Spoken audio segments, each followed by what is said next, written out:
I had my keys halfway into the lock when a white Range Rover screeched to a stop behind me, tires spitting gravel.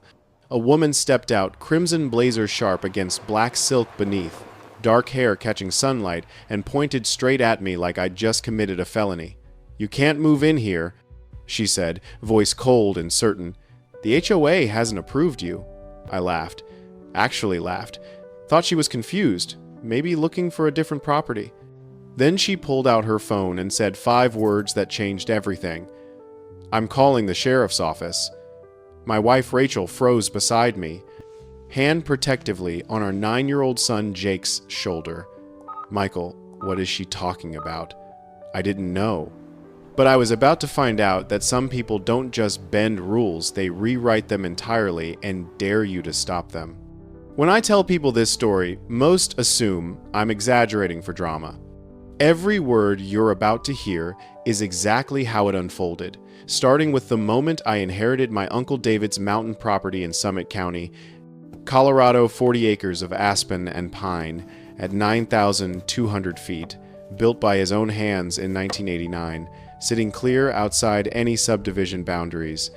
No HOA. That was the whole point. Uncle David had written it into the original deed. This land shall remain free of homeowner association jurisdiction in perpetuity. He'd seen what happened to his neighbors who got trapped in HOA hell, and he'd sworn his property would never fall into that trap. When he died at 83, he left it all to me. The house, the land, the workshop where he taught me carpentry every summer I visited as a kid, and most importantly, freedom. Rachel and I had been drowning in Denver, cramped rental, Jake's school an hour away, through traffic that made your blood pressure spike, neighbors who complained about every footstep. When the probate cleared in November 2024, she looked at me over breakfast and said, "Let's do it. Let's move." Jake cheered. Rachel smiled for the first time in months. I felt like I was finally honoring the promise I'd made to Uncle David 3 years before he died. Never let anyone tell you what you can do with your own land. We packed everything into a moving truck, drove west over the mountains, and pulled up that December morning with hope that maybe finally we'd found our place. The road curved gently up through ponderosa pines, sunlight breaking through in golden strips across the old cedar-sided house. 2 stories. Honest, solid. A home that felt lived in even after sitting empty. Jake was first out of the truck. Dibs on the room with the mountain view. Rachel laughed, shaking her head. "Let your father unlock the door first, sweetheart." I stepped onto the porch, probate documents in hand, title deed, stamped by Summit County, tax parcel map showing clearly that the property sat outside any subdivision boundaries, zoning confirmation stating no HOA jurisdiction. This wasn't just a house. It was freedom. I put the key in the lock. That's when the white Range Rover appeared, blocking our driveway like it owned the place. The woman who stepped out moved with theatrical confidence, crimson blazer over black silk, heels clicking on gravel where heels had no business being. Behind her, 2 men in matching polo shirts embroidered Silverstone Ridge Hoe compliance. She planted herself between me and my own front door. "Excuse me. You can't be here without HOA clearance." I blinked. "I'm sorry. What?" "This property falls under Silverstone Ridge Homeowners Association jurisdiction. All move-ins require board pre-approval." "Ma'am, this house isn't part of any HOA. My uncle built it decades before your development existed." Her smile was razor-sharp. "Boundaries were updated in 2023. This parcel is now within our community standards zone. That's not 'I started.' If you insist on trespassing, I'll have no choice but to involve law enforcement." Rachel's grip on Jake tightened. "Michael?" I looked down at my son, wide-eyed, confused, scared, and felt something cold settle in my chest. This woman was serious, and she had absolutely no idea what she'd just started. The woman who'd later introduce herself as Victoria Bennett pulled out her phone like drawing a weapon she'd been waiting to use. Her fingers moved with practiced confidence, too practiced. "Yes, this is the HOA president for Silverstone Ridge. I need deputies dispatched immediately. We have an unlawful occupancy situation." Unlawful occupancy, like I'd stormed Fort Knox. Rachel whispered, "Is she serious?" "Oh, she's serious," I said.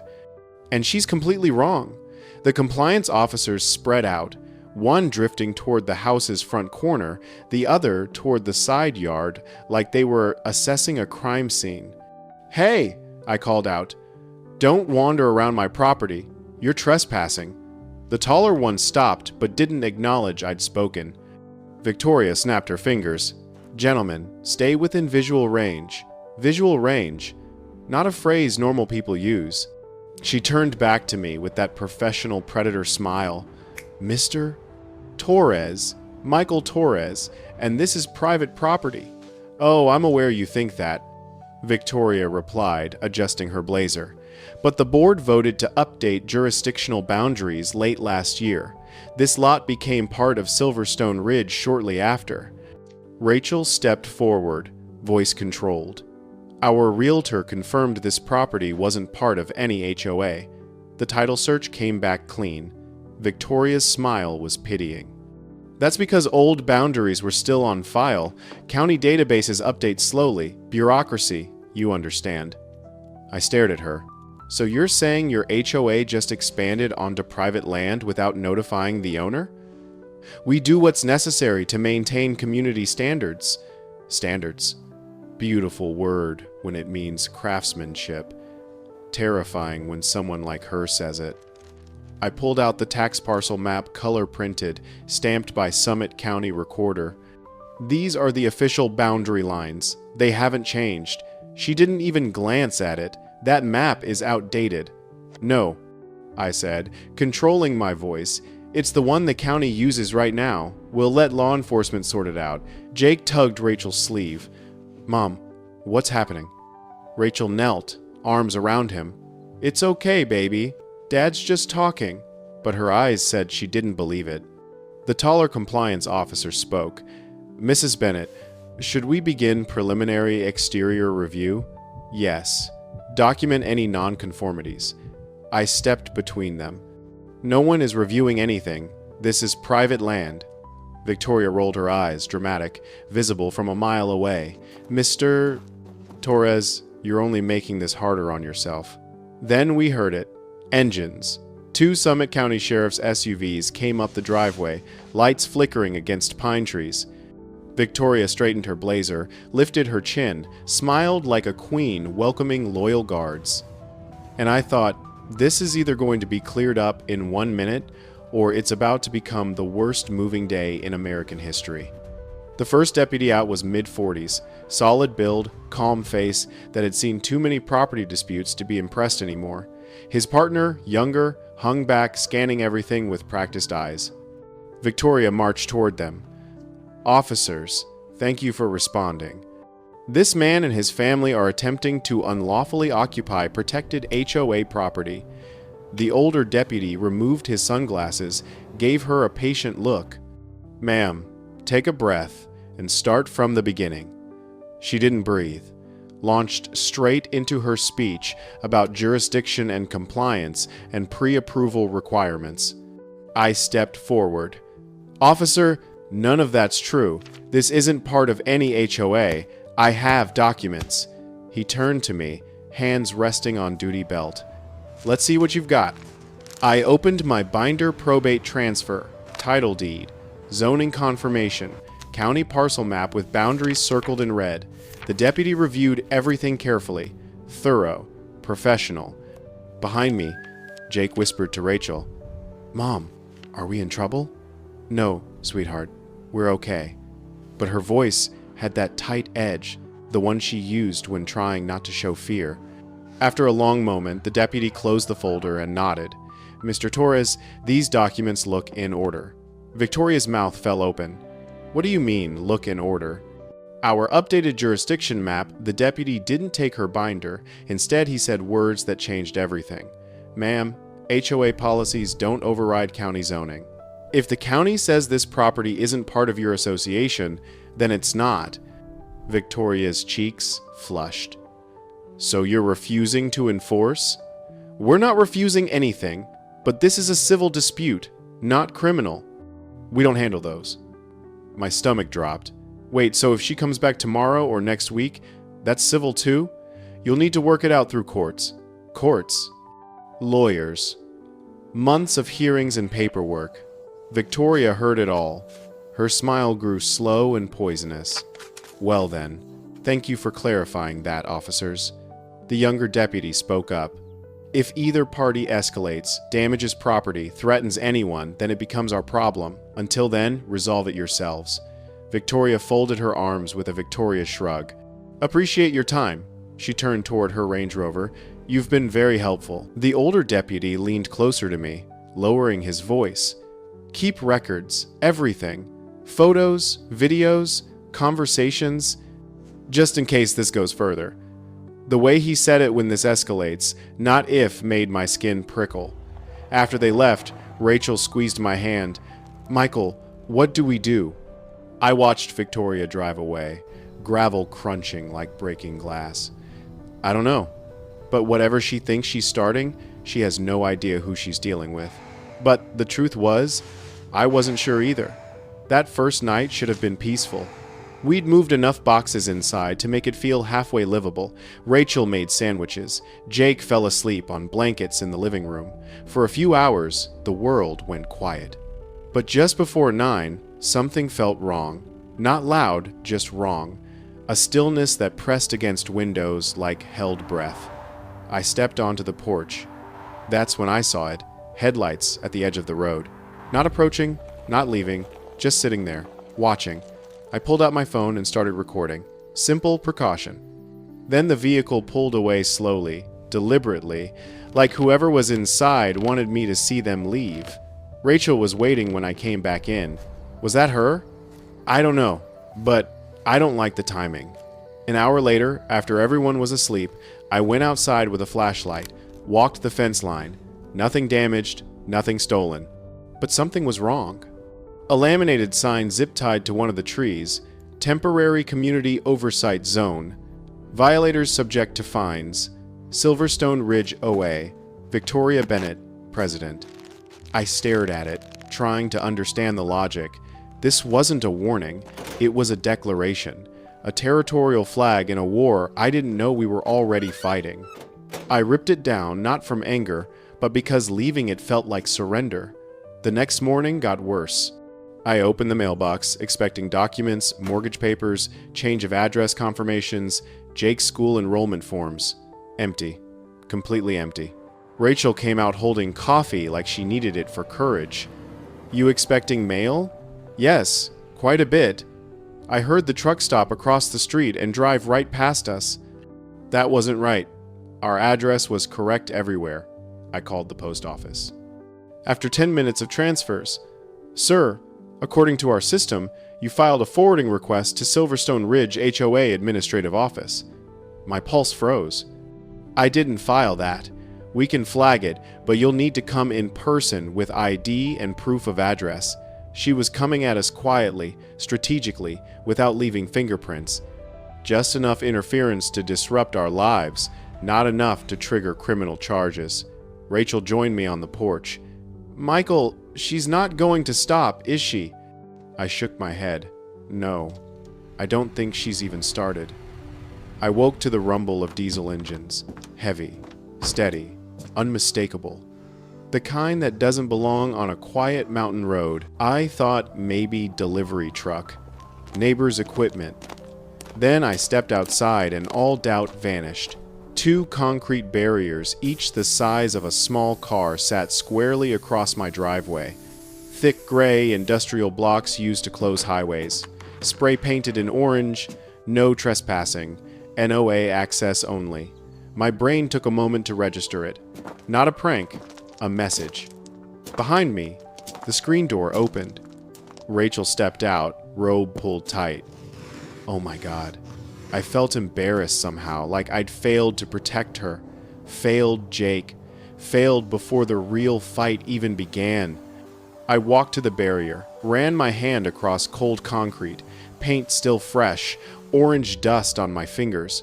What is she trying to prove? Rachel whispered. She wants us to think she's in control. Anger gathered in my chest like slow burn, but I forced myself to breathe. Uncle David used to say, "Never let fury make the first move. Reason gives you more leverage." I pulled out my phone, started recording, not frantically, with quiet, deliberate calm. Building a record for judges and sheriffs and whoever would have to clean up this mess. This is my driveway. These blocks were not authorized. This is illegal obstruction by Silverstone Ridge, HOA. Rachel stood behind me. She didn't want to be on camera, but she stayed, because she understood why I was doing it. I called a towing company. The dispatcher hesitated. "This an HOA dispute?" "Yes, but these barriers are on my property. We can send someone, but you'll sign liability waivers." I signed everything. Small price to reclaim my own land. The tow truck arrived an hour later. The driver, older man, heavy mustache, gave me a knowing look. He'd seen this nonsense before. "All right, let's get these damn things out of your way." I kept recording as he hooked chains around the first barrier. Metal screeched. Concrete scraped gravel. Sounded like dragging a tombstone. I scanned the road expecting Victoria's Range Rover. She didn't show. By the time we rolled the blocks down the hill onto public land where they belonged, I had 20 minutes of video. I uploaded it to social media. Simple caption: "This is what happens when an HOA thinks it owns your land." Within an hour, 5,000 views. By lunch, 20,000. By evening, 50,000. Comments poured in. "This is insane. That's illegal. Lawyer up now. Document everything." For the first time, I didn't feel alone. Emily watched the numbers climb. "You think this helps?" "I don't know, but at least people are seeing what's happening." She took my hand. "Good. Because I don't think she's finished." I looked down the mountain. No, she's just getting started. By week's end, I'd learned something. Silence was never really silent here. Even when wind stopped, even when the house settled, I could feel tension humming beneath everything like a storm gathering far off. And that storm came walking up to my fence one evening, disguised as a nervous young man in a hoodie. I was on the porch, coffee long gone cold, replaying events in my head, concrete barriers, mail tampering, late-night surveillance, wondering where the next blow would come from. Then, I saw someone standing near the mailbox. Not approaching, just waiting. At first, I thought, nosy neighbor, another compliance officer. But this figure wasn't broad-shouldered. Just a worn gray hoodie pulled over an uneasy head. I set down my mug, walked toward him. "Can I help you?" He stepped forward, hands raised slightly. Not threatening. "Mr. Torres? Michael Torres?" "Yes. Who are you?" He pushed back his hood. Young face, late 20s, tired eyes, guilty expression. "My name's Dylan. I work for the HOA." Worked. Past tense. I stayed cautious. "What do you want?" He glanced around like someone might be listening. "Can we talk somewhere not so exposed?" I hesitated, then nodded toward the porch. When we sat, he didn't waste time. "I need to get something off my chest before she drags more people into this." "She," meaning Victoria. He nodded vigorously. "Yeah, Mrs. Bennett. Victoria. Whatever she calls herself." He reached into his jacket, pulled out a small USB drive, placed it carefully on the table like something fragile that could explode. "What's this?" "Everything," he whispered. "Or at least enough." He took a slow breath. "Listen, Mr. Torres, I didn't sign up for this. I joined the HOA because I needed work. Fixing walkways, checking drainage, helping elderly residents. It wasn't glamorous, but it was honest." He paused. Victoria wasn't always like this, but power got to her. When she got the idea of expanding jurisdiction, everything changed. "Tell me exactly what she did." Dylan swallowed. "She made us sign a new boundary map. One she created. Not the county, not developers. Her. She said it was for community integrity. But when I hesitated, she threatened to write me up for insubordination. Said she had the board wrapped around her finger. If I didn't sign, she'd make sure I never worked in property management again." Rachel stepped onto the porch quietly, wrapping a blanket around her shoulders. She didn't interrupt. "Just listened," Dylan continued, voice trembling. "That USB, it has more than emails. It has a recording." "Recording of what?" Rachel asked softly. He looked at her, then me. "Closed-door meeting from last week. I left my phone charging in the room by accident. It recorded everything." He pushed the USB closer. "You need to listen, but not around your son. She wasn't just planning to make your life difficult. She was planning to bury you." Her exact words. "If the law won't handle him, we'll bury him under violations until he begs to leave." Rachel inhaled sharply. I stared at the tiny USB drive piece of plastic no bigger than my thumb, possibly the most important object in my life at that moment. Dylan's shoulders sagged. "I'm sorry. I didn't know how far she'd go until I heard that meeting. When I saw the concrete barriers, when she messed with your mail, I knew she wasn't stopping." He stood, hands in pockets. "I can't help her anymore. I can't stay silent. I don't want to be part of destroying someone's home." I stood too. "Dylan, you did the right thing." He nodded once, stepped backward. "Be careful, Mr. Torres. Victoria isn't playing. She thinks she's keeping order, and she'll do anything to protect that." Then he disappeared into dusk. I picked up the USB, closed my fingers around it. Small, cold, a smoking gun. From this moment on, it wouldn't just be about property lines. It was about exposing truth someone very powerful didn't want the world to see. I woke to a sound I'll never forget. Chainsaws. Multiple. Loud. Close. Not distant tree trimming. The violent ripping roar of 3 or 4 saws cutting through something thick. Rachel shot upright. "What is that?" I was out of bed before my feet hit floor. The moment I opened the front door, the world became nightmare. Men in neon vests scattered across my yard like invading force. One sawing straight through the aspen grove Uncle David planted, another uprooting pathway stones with a crowbar. 2 more beside a white pickup. Silverstone Ridge Improvement Team. "Stop!" I screamed, running toward them. One man turned, lifting his visor. "HOA renovation order. Bringing property up to community standards. This property isn't in your community." "We were told it is. We have permission." "Permission from who?" He pointed behind me. I turned. Victoria Bennett stood beside a black Escalade like a general surveying battlefield she'd already won. Sunglasses, perfect posture, smug smile that made my stomach twist. "Good morning, Mr. Torres. Hope you're ready for the upgrades." "Upgrades?" I said, stunned. "You're destroying my property. We're correcting nonconformities. The board approved neutral paint and HOA-compliant landscaping. Think of it as investment." I stepped toward her, pointing at ruined aspens. "You forged documents, redrew boundaries, tampered with mail, allegedly." She cut in. "You keep forgetting that word." Behind me, sharp crack, wood splintering. I turned just in time to see the old workshop gazebo collapse as workers finished sawing through supports. My chest tightened. Uncle David had built that with his own hands. Rachel screamed from the porch. "Michael, they're coming toward the house." Jake stood behind her, clinging to her legs, wide-eyed, terrified.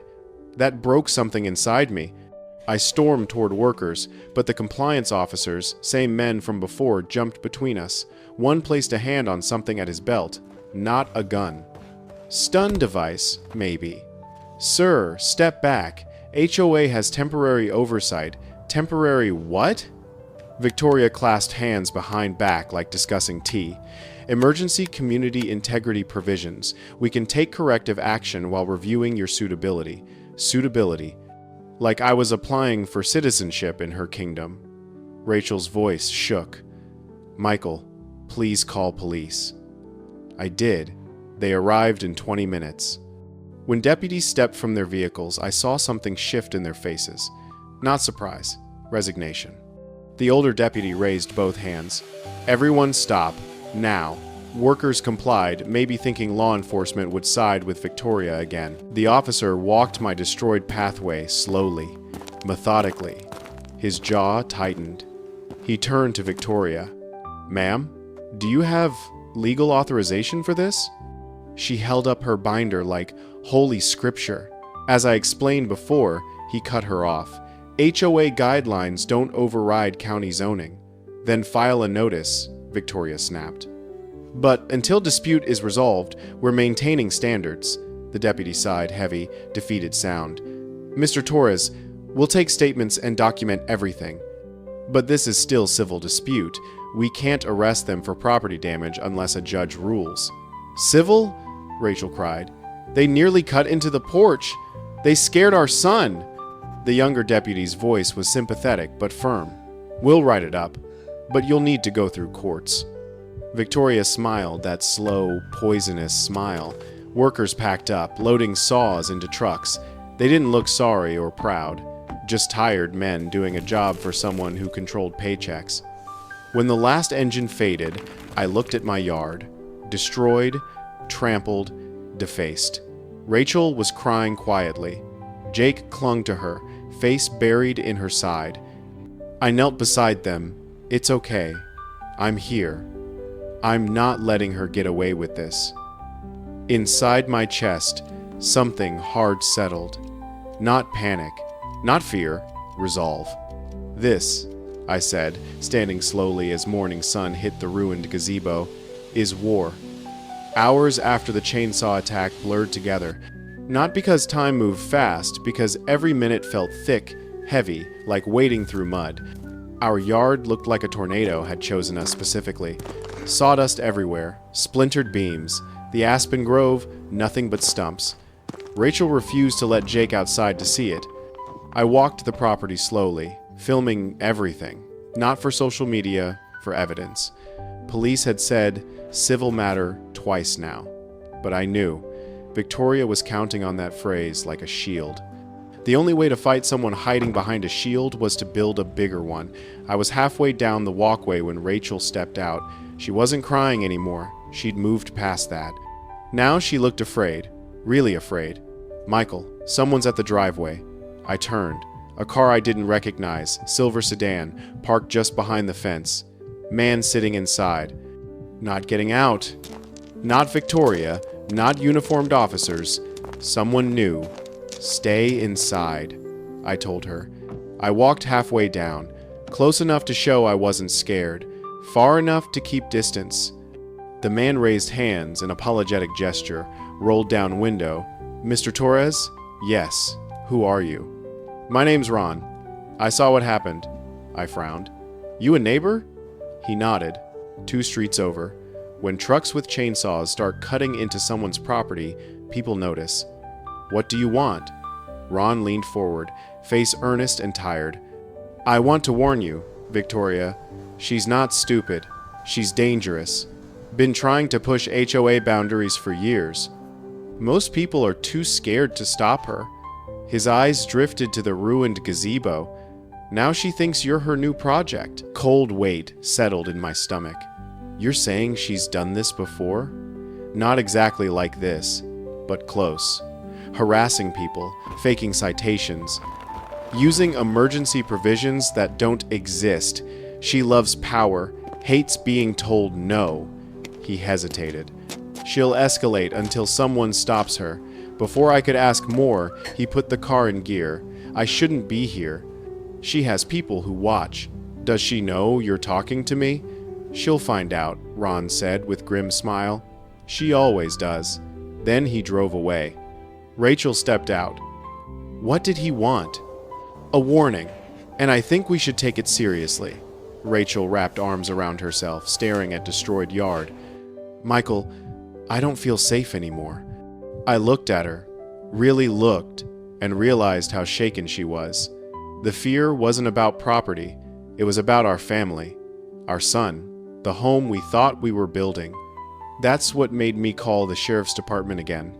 When deputies came back, different pair this time, I met them at the driveway.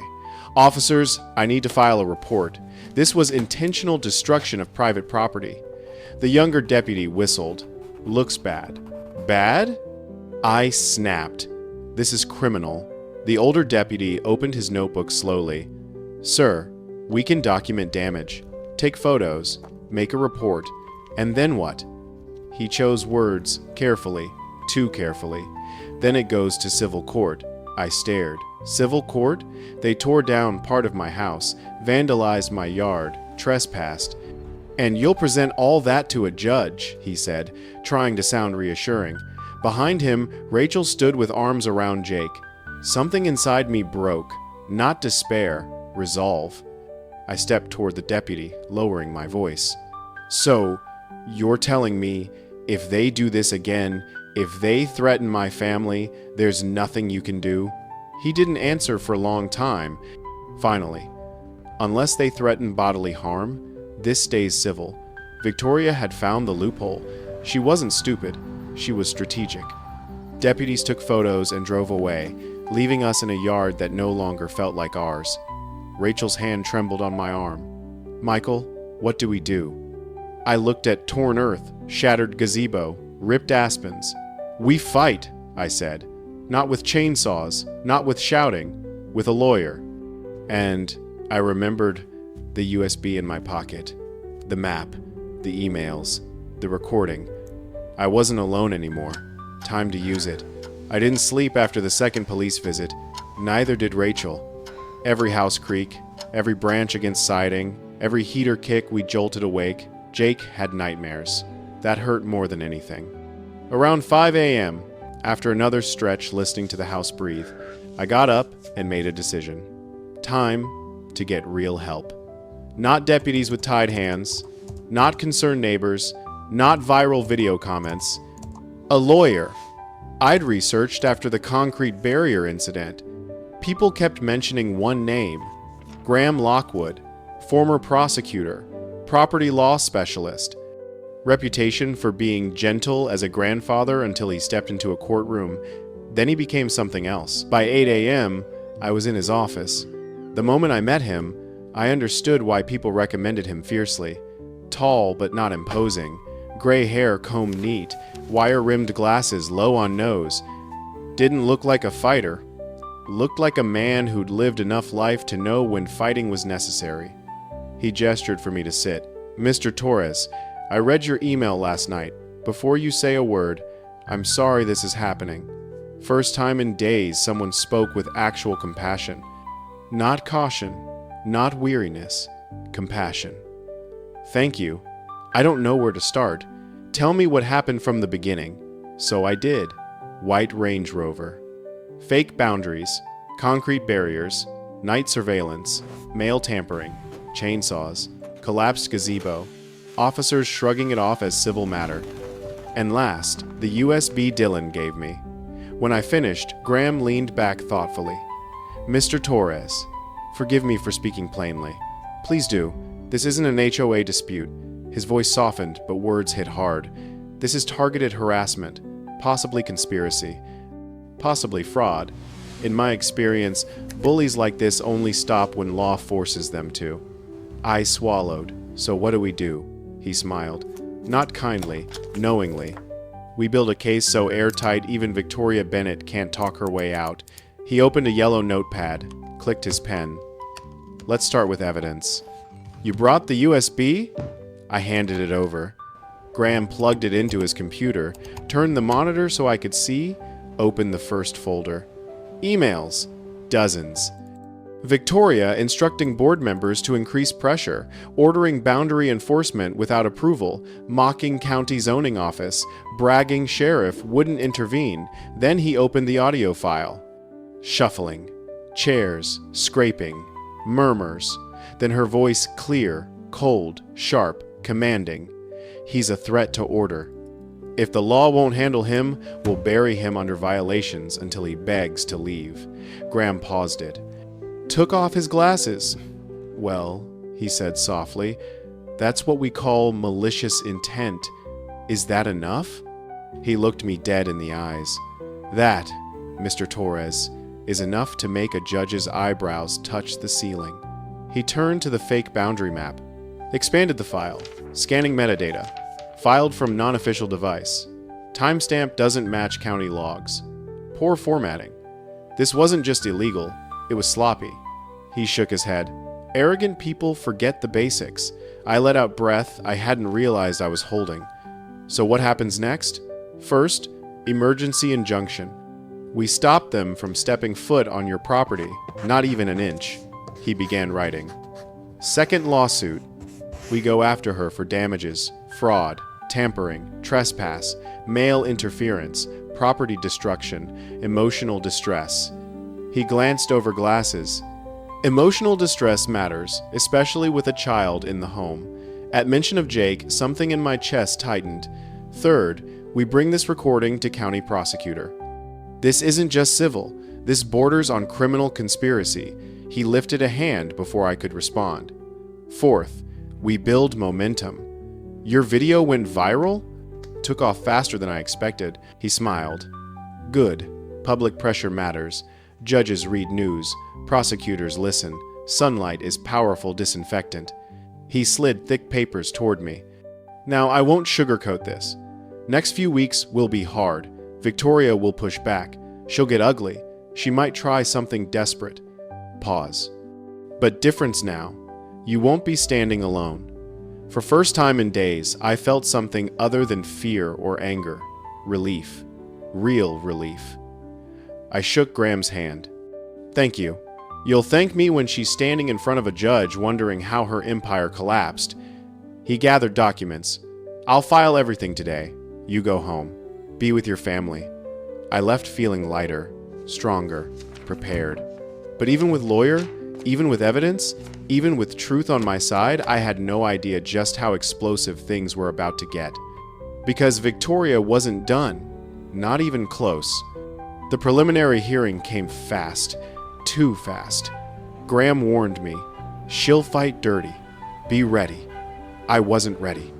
Summit County Courthouse, old brick building, too many windows, not enough parking. Rachel walked beside me, fingers laced through mine, grip firm but trembling. Jake stayed home with Rachel's sister. No way I'd let him witness what was about to unfold. Graham walked ahead with easy confidence, not cocky, just steady, like a man who knew the weight of truth. Across the room, Victoria Bennett, sharp navy suit, posture proud, chin high, hands folded on defense table. She didn't glare, didn't sneer, just watched with faint amused tilt like this entire proceeding was mild inconvenience to be swatted aside. She truly believed she couldn't lose. Then the judge entered. Judge Margaret Hale had presence that quieted rooms without raising voice. Gray hair pulled back severe, expression carved from stone. She settled into her seat, adjusted glasses, looked at papers. Let's begin. Victoria's lawyer stood first, expensive suit, shark eyes. Your Honor, Mr. Torres is a disruptive presence refusing to comply with reasonable community standards. The HOA has attempted good faith negotiations. They demolished his property, Graham interrupted. Judge Hale held up hand. I'll hear arguments in order. Victoria's lawyer continued, smooth and practiced. The structures in question were built without proper permits. HOA regulations require all improvements meet current code, which conveniently only applied after they expanded boundaries, Graham countered. Judge Hale reviewed documents in silence. Then she spoke. Mr. Lockwood, the boundary expansion appears to have followed proper procedure, board vote, community notification, with forged signatures, Graham said, pulling up Dylan's evidence. But Victoria's lawyer was ready. Your Honor, those documents were obtained illegally. Chain of custody is unclear. We moved to exclude. The back and forth lasted 2 hours. Finally, Judge Hale set down her gavel, and my world stopped. I'm ruling in favor of the HOA preliminary injunction. Mr. Torres, you are ordered to cease all property modifications until full hearing. What? I stood. Your Honor, she destroyed my... Mr. Torres, sit down! Graham grabbed my arm. Michael, don't. The workshop demolition will be addressed at full trial. But for now, status quo is maintained. Victoria smiled. Cold. Victorious. We walked out in silence.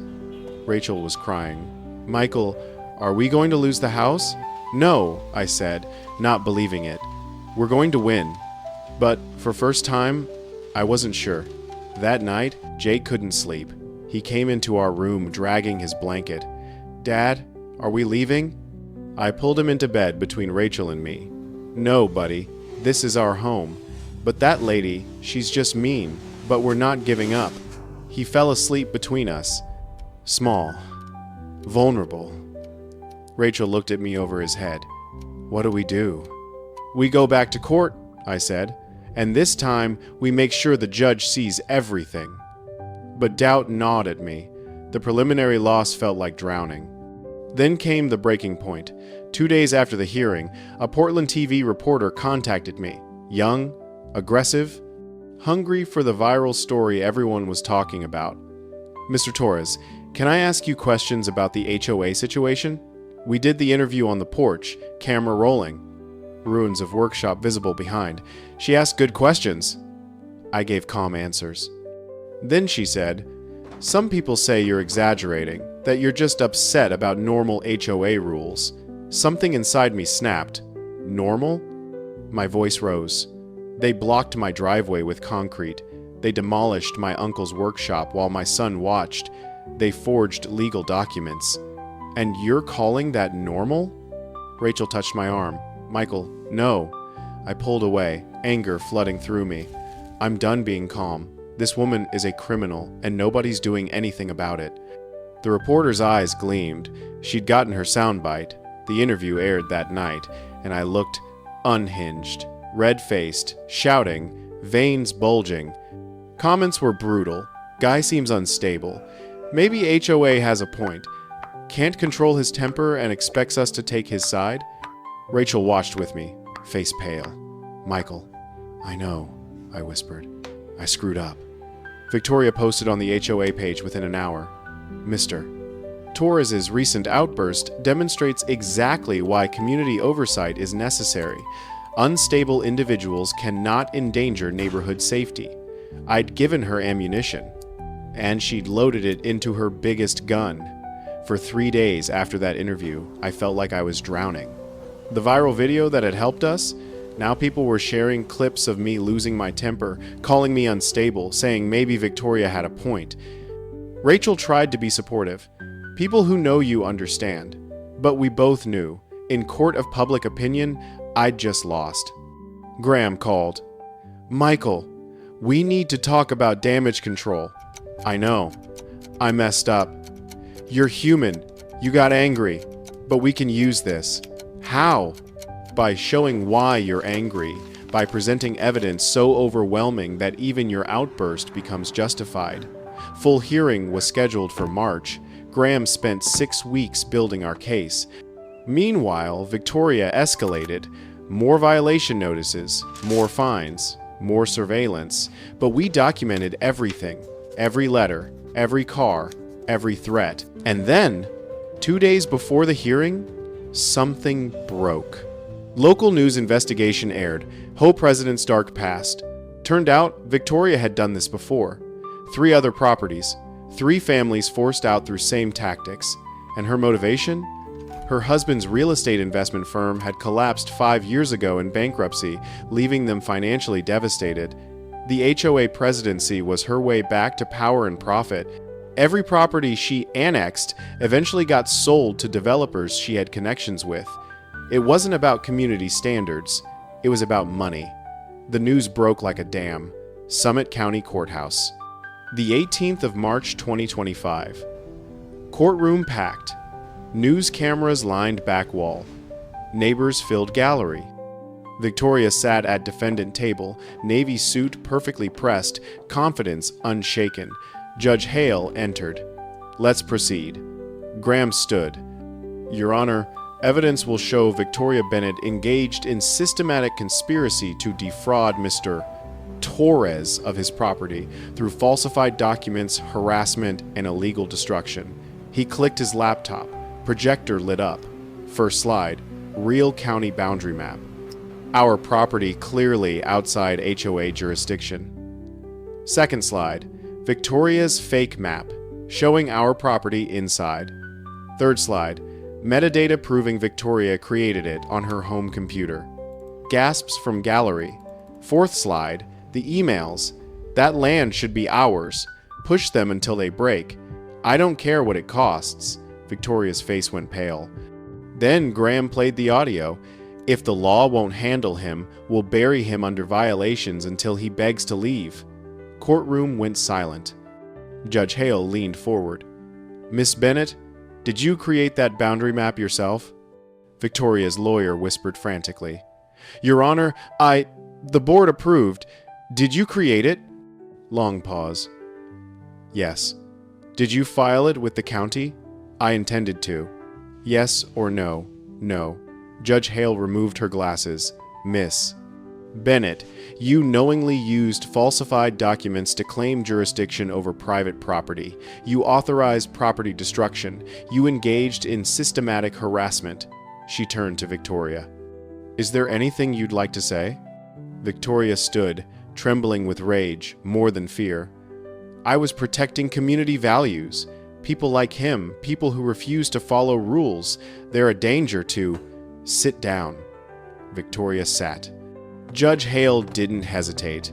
Victoria Bennett is found liable for fraud, harassment, illegal property destruction, and conspiracy. She turned to Victoria. You are ordered to pay Mr. Torres $875,000 in damages. Rachel grabbed my hand. Furthermore, Silverstone Ridge HOA is placed under state receivership pending full audit. All board activities suspended. She looked at Victoria one last time. And Miss Bennett, you are remanded into custody pending criminal review by the district attorney. Bailiff approached. Victoria stood, face crumbling. You can't do this. I was protecting. Handcuffs clicked around her wrists. They let her out, still protesting, still convinced she'd been right, and the courtroom erupted in applause. 6 months later, we rebuilt the workshop. Not exactly the same, we couldn't replicate Uncle David's craftsmanship, but close enough. Jake helped. Rachel picked stain color.